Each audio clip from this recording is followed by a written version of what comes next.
Express Podcast y Global P&G presentan Migrantes. Están cayendo.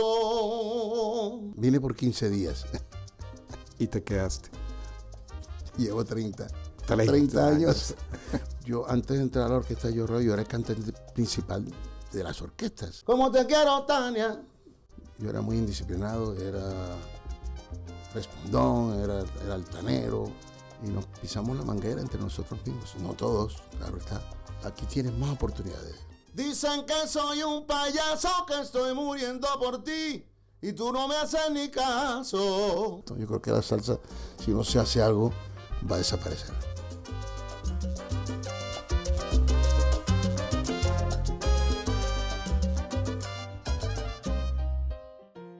Escuchar la siguiente entrevista con Alfonso de Jesús Jiménez, conocido como El Mono, es una oportunidad única para sumergirse en la fascinante travesía de un talentoso cantante y músico colombiano que ha dedicado 3 décadas a la música y la migración. A lo largo de la conversación, exploraremos aspectos clave de su vida, desde sus comienzos como corista en la orquesta de Joe Arroyo, hasta su establecimiento en la escena musical europea, donde su voz resuena desde hace más de 30 años.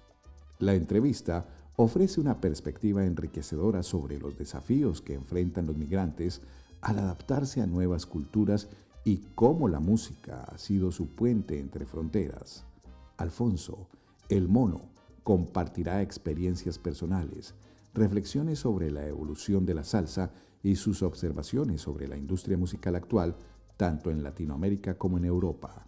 Además, conoceremos cómo ha navegado por las complejidades de construir un hogar lejos de su tierra natal. Su historia se convierte en un testimonio inspirador para quienes tienen ese espíritu de migrante. Esta entrevista culminará con un toque especial. Alfonso nos regalará la oportunidad de escuchar su inconfundible voz, interpretando algunas de las canciones que han marcado su carrera. Hola, mi nombre es Pedro Prado. Y esta es la segunda temporada de Migrantes. Bienvenidos.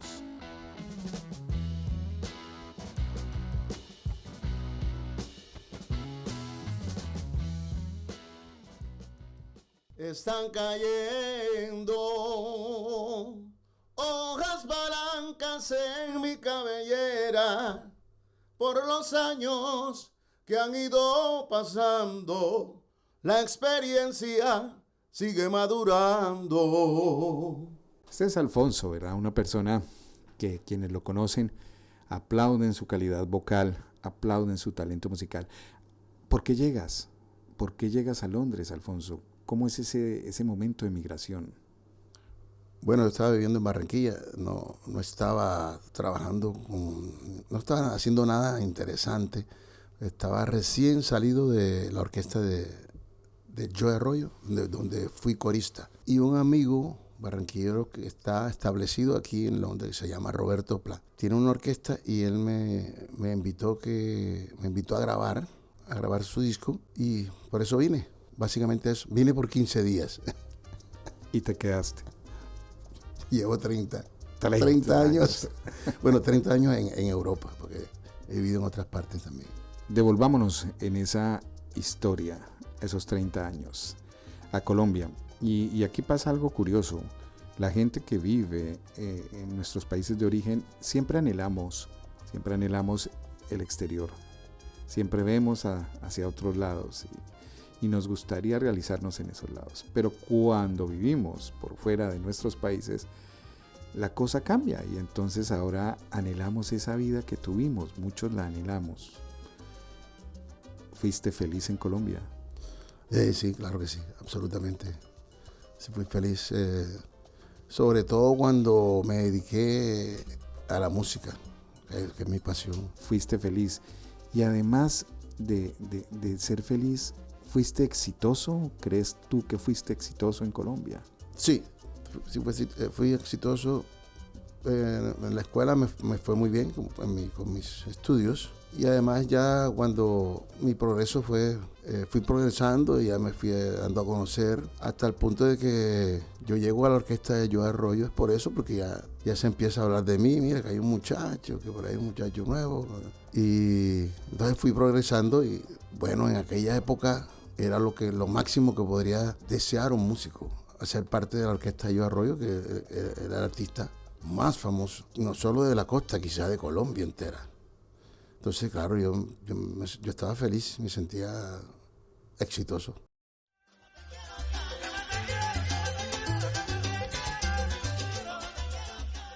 Nuevamente, vamos a ese punto, Joe Arroyo. No puedo dejar pasar para los oyentes Joe Arroyo. Los oyentes latinoamericanos que no conozcan quién es Joe Arroyo, es uno de los cantantes, digamos, más famosos que tuvo Colombia. Es uno de los géneros, en la salsa es uno de los mayores exponentes, Joe Arroyo, su vida. De hecho, se han hecho películas, se han hecho series con la vida de Joe Arroyo. ¿Cómo fue trabajar con Joe Arroyo? También fantástico, exitoso como persona. Muy, muy chévere, muy amigable, muy bromista. Siempre se portó muy bien conmigo. Él me citó a su casa para ser parte de su agrupación. Ni siquiera fue el manager. Él me citó a su casa, yo fui a su casa y me atendió muy bien. Desde el primer momento todo fue fantástico con él. Y desde el punto de vista musical ya es otra cosa. Ese tipo era un fenómeno. Era un fenómeno estar del lado de él. Al lado era en un escenario, eso no tiene explicación. Una cosa, un hombre que tenía un aura, una energía intensa, increíble. Así que eso fue fantástico, esa experiencia. ¿Qué te queda musicalmente de Joe Arroyo? Regálame algo que te acuerdes, que siempre te viene a tu mente, un coro, una estrofa, algo, una canción que te guste de Joe Arroyo. Todos eran éxitos. Me gustaba mucho, me sigue gustando Tania, porque me parece que él cantaba con tanto... Bueno, después se supo que tenía algo que ver con su hija. Cuando cantaba eso era para... Wow. ¿Tú hacías los coros de Tania? Sí. Regálame un poquito de coro. Como te quiero, Tania. Eso es lo que yo hacía, así de fácil. Como te quiero, Tania. Con eso me ganaba el dinerito. Pero eso Relativamente fácil porque yo hacía segunda y terceras voces. O sea que, imagínate, se puede decir que es un trabajo no arduo. Pero aunque no lo creamos, es algo difícil y es un talento. Trabajar con el Joe Arroyo marcó en Colombia una parte muy importante. Y uno se preguntaría, ¿por qué estando con el Joe Arroyo, llegando a ese nivel, tú dejas tu país y migras? Bueno, en parte, la salida de Joe Arroyo, en parte es porque, gran parte, es que yo era muy indisciplinado. Era respondón, era altanero y tuve muchos problemas por eso. Y además, la otra razón es que yo deseaba ser cantante, yo deseaba ser voz principal. Claro, yo antes de entrar a la orquesta de Joe Arroyo, yo era el cantante principal de las orquestas. Y también me decían, mucha gente también me decía, mono, ¿qué haces ahí, Alfonso? ¿Qué haces ahí? Sí, que tú tienes que hacer tu carrera como vocalista principal. Y eso también me inquietaba un poco. ¿Y tomaste la decisión? Sí. Bueno, volvamos entonces con esa maletica. Sales de Colombia y acá vienes supuestamente por 15 días. 15 días. Pero esos 15 días se te convirtieron en 30 años. Eran otras épocas, eran otros tiempos. Sí. Quiero también devolverme en el tiempo antes de la pregunta, y es, ¿cómo era esa Colombia de hace 30 años cuando tú estás allá y la vas a dejar? ¿Cómo era esa Colombia? Pues Colombia estaba, me acuerdo que era el pico, el boom de la violencia. Pues yo me acuerdo que habían recién matado a cantantes del Binomio de Oro, Rafael Orozco. No mucho antes habían matado a Pablo Escobar y estaban eso de la bomba aquí, que bomba allá. Pero desde el punto de vista musical estaba muy bien también porque había dinero. Entonces, musicalmente fue una época muy buena, muy buena. Yo me vine como a aventurar, pero nunca pensé venir y establecerme aquí, quedarme aquí en Europa. Pero Colombia estaba bien, Desde el punto de vista musical estaba bien, porque había mucho trabajo. ¿Y Londres? ¿Cómo era esa Londres hace 30 años? Pues Londres, de hecho, más fría que ahora. Y me gustó Londres porque, bueno, la cultura era todo distinto, a mí me gusta mucho viajar. Y desde el punto de vista musical me di cuenta de que había una fiebre por la salsa, por la orquesta en vivo. Había muchas orquestas en vivo conformadas por ingleses y latinos.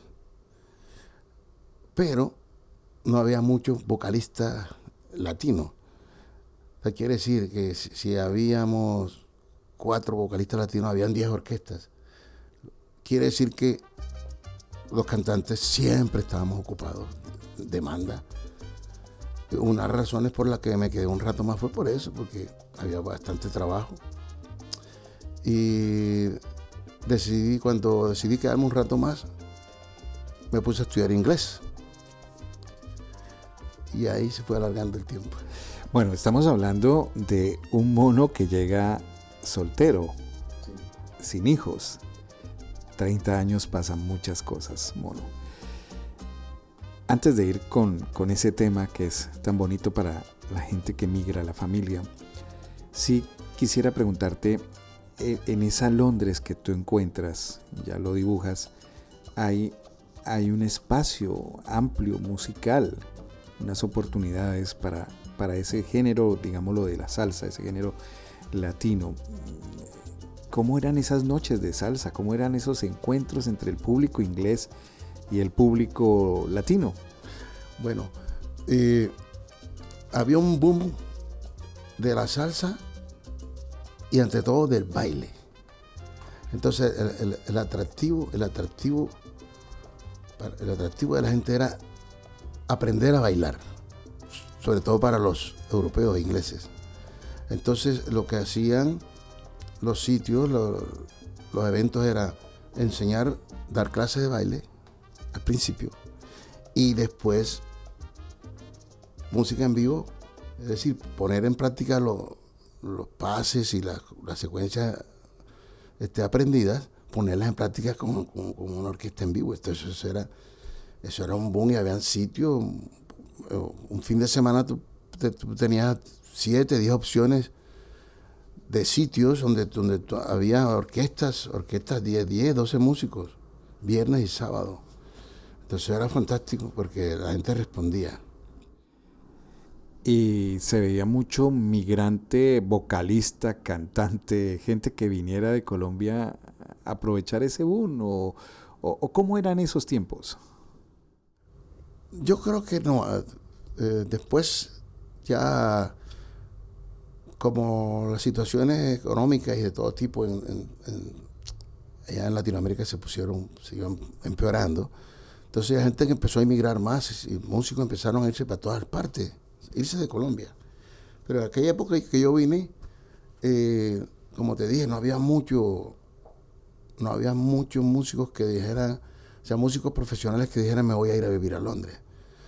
Mucha gente que se formó aquí y se hicieron músicos. Pero sí, no era tan común ni tan... No llamaba la atención para un músico venir a Londres, la verdad. ¿Cómo recuerdas nombres, sitios, lugares, orquestas, grupos de esa Londres hace 30 años? Sí, en orquesta, de Roberto Pla, que todavía existe, Orquesta La Clave, Palenque, Salsa y Eche, que era una banda conformada por mujeres.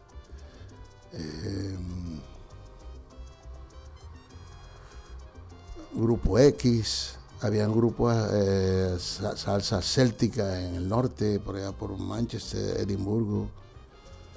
Sí, muchas veces se me escapan nombres. Y sitios, hay un sitio emblemático que se llama Club Bahía, que quedaba en Vauxhall.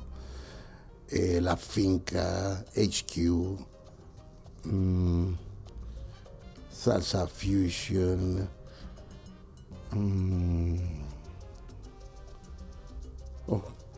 se me escapan otros nombres, pero había, ya te digo, tú podías escoger, un fin de semana podías darte el lujo de escoger entre 7 y 10 grupos para ir, o el grupo, o sitios para ir, o el grupo que más te gustaba, ibas y lo veías. Increíble.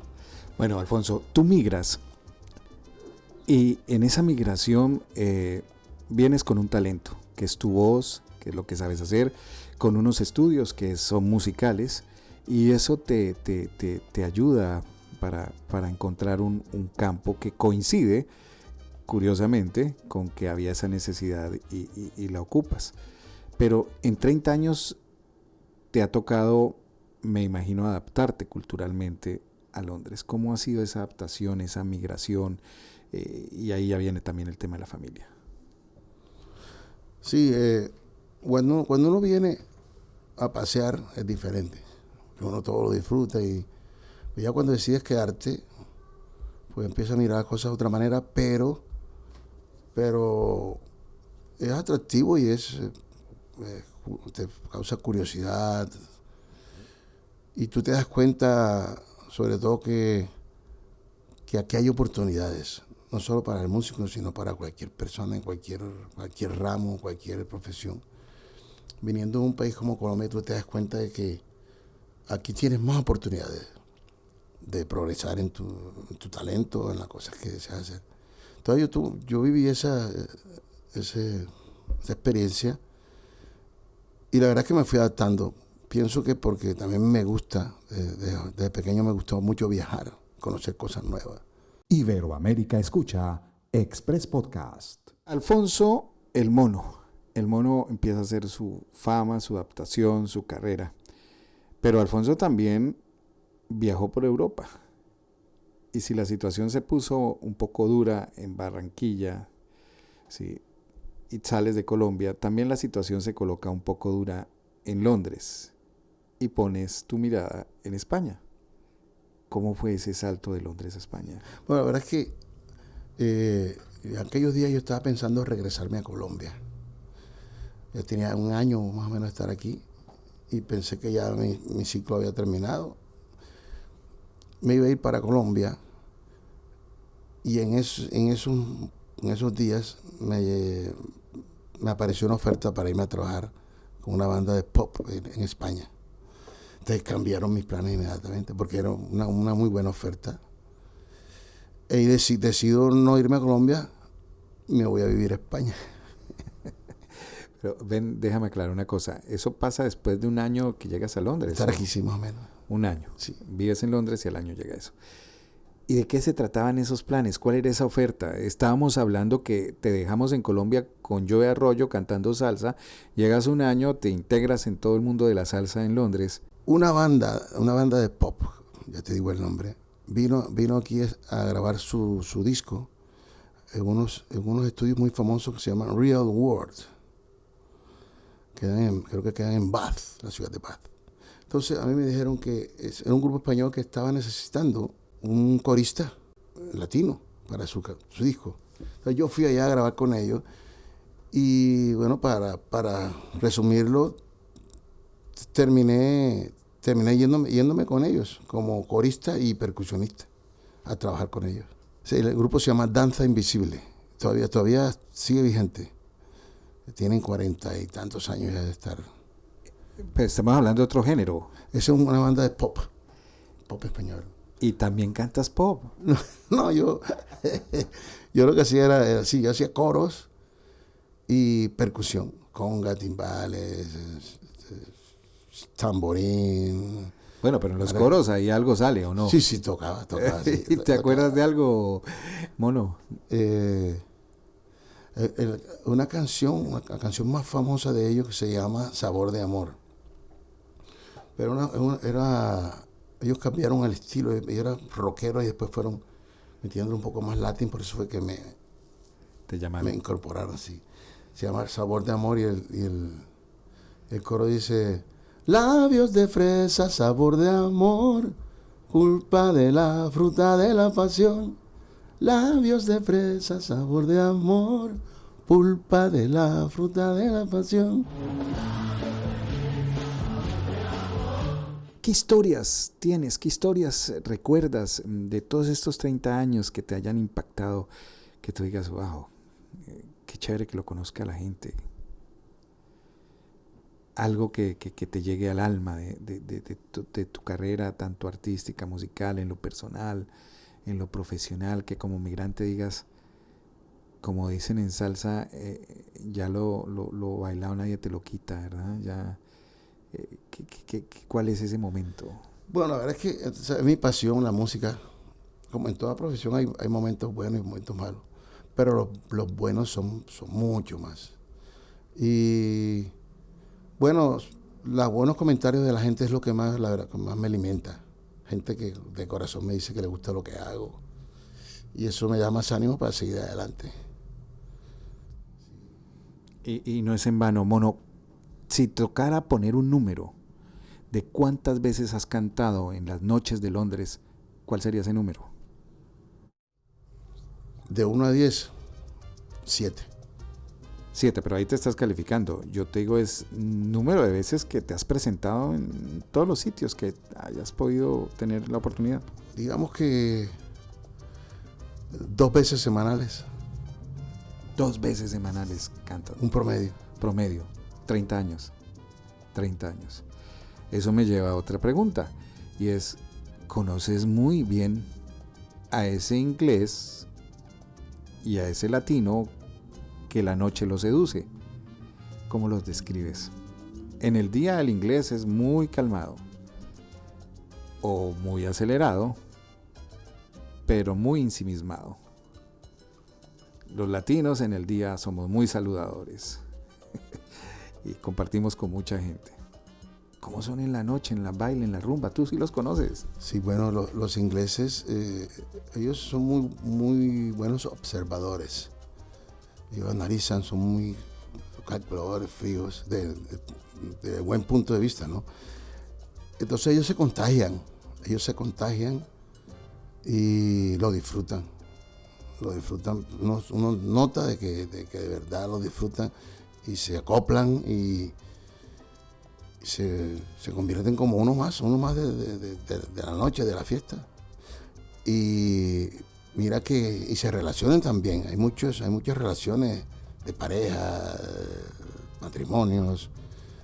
Gracias a eso, gente que va, ingleses que van a los sitios de latinos a divertirse. Interesante, bueno, y los latinos, ¿cómo somos? Porque nos conocemos y sabemos, pero aquí, ¿cómo nos comportamos? Los latinos, irónicamente, los latinos parece que nos comportamos de una manera con los europeos. En cambio, entre nosotros mismos nos estamos dando garrote. Lamento decirlo, pero así es. Sí, quiero decir que sí, en vez de apoyarnos, parece que no, que existiera mucha envidia, mucha competencia y nos pisamos la manguera entre nosotros mismos. No todos, claro está, pero tú notas otros gremios, otro grupo de personas que son más unidas, los mismos ingleses. ¿Tú dirías que nos faltaría como latinos, como migrantes, ser un poco más unidos, un poco creer más en lo nuestro? Yo no diría un poco, diría bastante. Sé que hay gente que hace esfuerzo, por ejemplo, ustedes, Express News, lleva creo que 3 décadas o más haciendo eso. Pero es duro. Es duro porque de todas maneras uno cuando sale de su país siempre va, tú sabes, a la expectativa y a la defensiva. Pero sí, yo creo que deberíamos estar más unidos, ser más cooperativos entre nosotros mismos. Interesante tu vida. Vamos a esa vida del Mono como vocalista, como músico, como cantante. ¿Cómo te gusta que te digan? Músico, yo diría, porque también toco percusión, entonces si dices cantante, pues estás descartando lo otro. Entonces, como músico, ¿cómo ha sido esa vida? ¿Cómo la ves en esos 30 años? ¿En ascenso? Con pequeñas paradas, todavía te faltan cosas por conquistar, o simplemente estás feliz con lo que haces? Sí, bueno, en este momento me está yendo bien, bastante bien. Después de la pandemia, las cosas, no solo a mí, a la mayoría de músicos, me está yendo bien. Ha habido altos y bajos, pero yo siempre disfruto lo que estoy haciendo. Por ejemplo, esta noche tengo un gig y estoy pensando en ir y disfrutarlo al máximo. O sea, que yo sigo siendo feliz con lo que hago. Cuéntame ese pedacito, ¿cómo lo disfrutas? Porque yo estaría aterrorizado si me toca cantar, pero tú ¿cómo lo empiezas a disfrutar con la gente, el ambiente? Eso es parte del disfrute. La adrenalina, los nervios antes, todo eso, yo disfruto todo eso. Nervioso, y antes de subirte al escenario estás nervioso, de repente empiezas y ya cambias, ya te pones más efusivo. Fíjate como el caso de muchos artistas que en sus vidas son tímidos. Yo me considero una persona tímida, pero todo eso, todo el proceso, yo lo vivo con intensidad. Migrante, músico, feliz, exitoso, en Colombia, acá. La familia es la otra parte que muchos migrantes viven con intensidad. ¿Cómo es eso? ¿Cómo construiste tu familia? ¿Cómo llegas a tu familia? ¿Quiénes conforman tu familia? Sí, precisamente como te contaba que yo estaba pensando devolverme a Colombia. Después de un año de estar aquí, conocí a la madre de mis hijos, se llama Dion. Ella es bogotana, estaba estudiando aquí.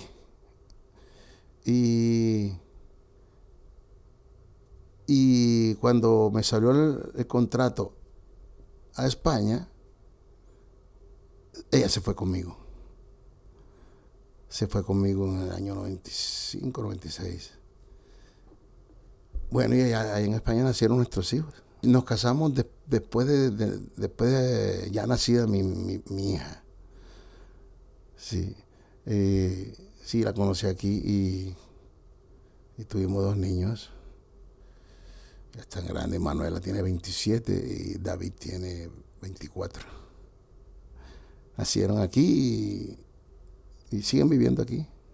¿Y sigues con tu pareja? No, ya no, yo estoy divorciado. Pero tengo muy buena relación con ellos. Voy a meterte ahora sí en camisa de 11 varas. Y vamos a hablar del fenómeno de la salsa. ¿Sí? La salsa para muchos ha muerto, está muriendo. ¿Tú cómo ves ese género de la salsa?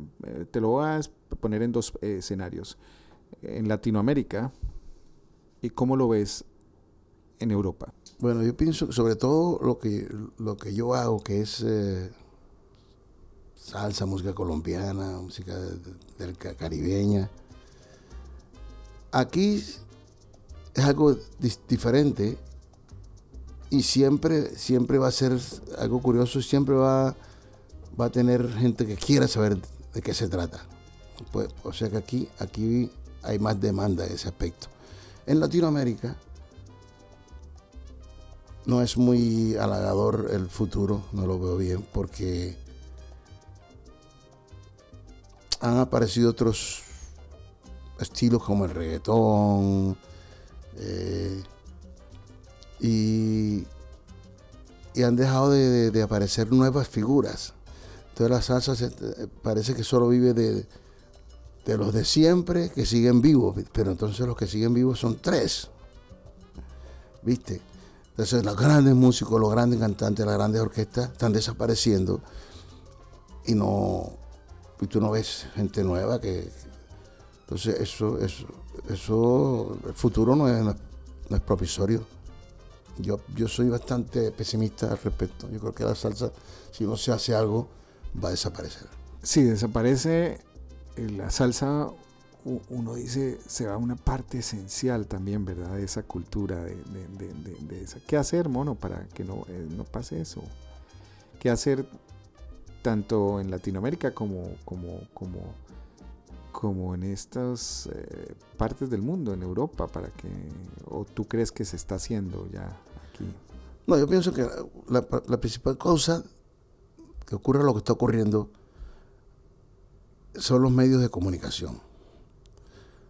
¿Por qué? Porque tú escuchas la música que te suene en el radio, que te suene en la tele, que te suene en el computador. Antes era lo que se escuchaba en la emisora, ¿verdad? Hoy día eso es diferente. Antes los artistas vendían discos y eso cambió. Entonces, yo pienso que principalmente los medios de comunicación son los que tienen que encargarse de eso. Porque, por ejemplo, tú tienes una orquesta, no, yo armo una orquesta nueva. Para grabar un disco es diferente. Pues nadie compra discos, ahora hay que grabar y vender online. Ya el mercado es diferente. Pero, lo que te decía antes, la gente todavía vive de los grandes que ya murieron o los que quedan. ¿Quiénes quedan? Quedan Gilberto Santa Rosa, Tito Nieves, bueno, quedan algunos. Pero es ahí cuando ellos ya no estén, ¿qué va a pasar? Yo no veo artistas nuevos. Antes habían decenas. Yo no veo, o sea, un cantante o orquestas que están nuevas que uno dice, wow. No sé. Es más, se sigue escuchando música vieja. La salsa que se escucha, tú vas a un estadero o a una discoteca, lo que se escucha es música vieja. Entonces, y siendo músico y hablando con músicos, por ejemplo, en Colombia, los músicos la están pasando mal. Bueno, siempre la han pasado mal, pero la están pasando peor que nunca. No hay trabajo. No hay trabajo. O sea, en Colombia, solo el 20 o 30% de los músicos viven de la música. De resto, no hay orquesta con que tocar, no hay sitio donde tocar, no hay dinero. Dura situación. A propósito, ¿has grabado tu propia música? ¿Has estado en tus propias producciones, además de ser vocalista? ¿O has tenido proyectos que tú hayas querido generar como músico? Bueno, yo he participado en muchos álbumes, muchos proyectos, pero como cantante principal y con mi nombre, que aparece mi nombre, lo hice en Barranquilla. Antes de hacer parte de la orquesta Yo Arroyo, yo hice parte de un grupo que se llamaba Fuerza Latina. Y en Barranquilla en la costa fue muy exitoso. Y grabamos un disco que se escuchó mucho que se llama El Sucu Sucu. Señores, aquí está el Sucu Sucu. Y después de Fuerza Latina pasé a la orquesta Los Tímidos, que también grabamos una canción que se llama Urge el Amor. Fue la que más sonó y me cuentan que sigue sonando, la siguen poniendo en las emisoras y en los estaderos, en las discotecas. Sí, ahí lo hice como cantante principal. Todos podemos dar amor. Ya el resto han sido participaciones, muchas participaciones, cantando una canción aquí, cantando otra canción allá. Pero en Barranquilla fue que hice eso como cantante principal. Recuerda seguir este podcast. También puedes escribirnos al correo electrónico pedropradoperiodista@gmail.com o enviarnos mensajes al WhatsApp +44 7900 610 661. Cuéntanos tu historia. Dicen que soy un payaso, que estoy muriendo por ti y tú no me haces ni caso. Oye, Mono, para los que no conozcan al Mono, el Mono, su timbre de voz, me imagino ya se han podido dar cuenta a quién se parece. Tú tienes un show con Andy Montañez que canta sus canciones. Y tu voz, tu timbre, todos son muy parecidos, ¿verdad? El de Andy Montañez.